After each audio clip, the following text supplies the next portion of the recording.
Hello students, here is the question. Here we have a velocity displacement graph of a particle as it is shown, and we need the acceleration displacement graph. Now some students might be confused as to why not we just differentiate this statement or this line to get these two answers.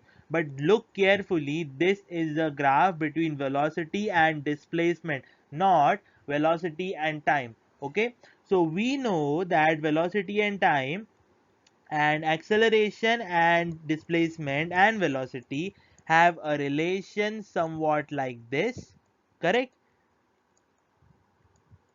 You can easily get this equation, it is quite easy to derive.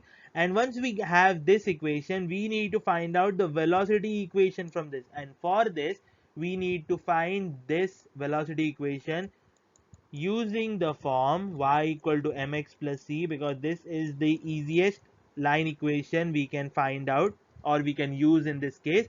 We can find out y, mx and c. We know y, which is v, which is the velocity, m is the slope, so we need to find out the slope, x is the displacement, c is the value that we need to find. We can easily find, we just have to put a value of any of these points like this point or this point to get the value of v. So let's start doing that. We, as we discussed, we are using the y equal to mx plus c analysis, and for that we need the slope. So the slope can be found out by this, because slope is y2 minus y1 and x2 minus x1. So let's consider x1 y1 to be equal to x0 comma 0 and x2 y2 to equal to 0 and v0. So if we use that, we will get v0 minus 0 upon 0 minus x0, which is 0 minus of v0 upon x0, correct? Now we get the slope. Once we put this value over here, we will put any of these points, that is 0 comma v0. If we put 0 over here and v0 over here, we will get the value of c to be equal to v0 as we have over here. And when we use acceleration equation, we get v0, which is represented by this equation, and the differentiation of that equation also.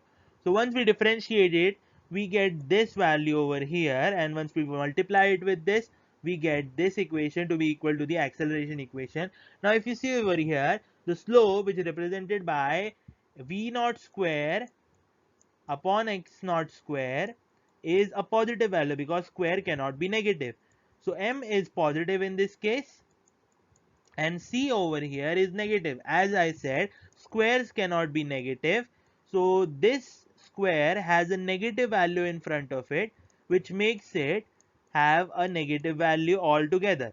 So once we have this analysis, we can find out that only option 4, that is graph 4, is possible, because the slope is positive in this case and the c value is negative. Thank you.